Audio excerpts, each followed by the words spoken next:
तर तिकडे अहिल्यानगरमध्ये बोगस मतदान करणाऱ्यांना उमेदवारानं रंगे हात पकडलेला आहे। प्रभाग क्रमांक 3 मधील आनंद विद्यालयाच्या मतदान केंद्रावर ही घटना घडली आहे। शिवसेनेचे उमेदवार चंद्रकांत शेळके यांनी बोगस मतदारांना पकडलं।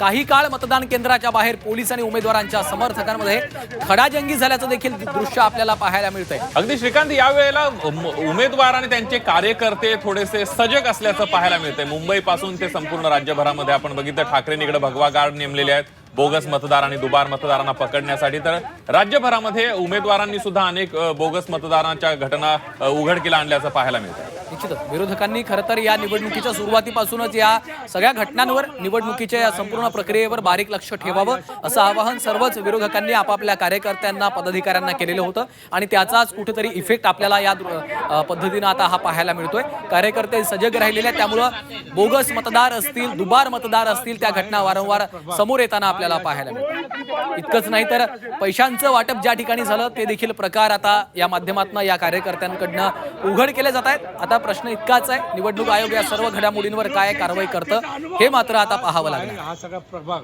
हा या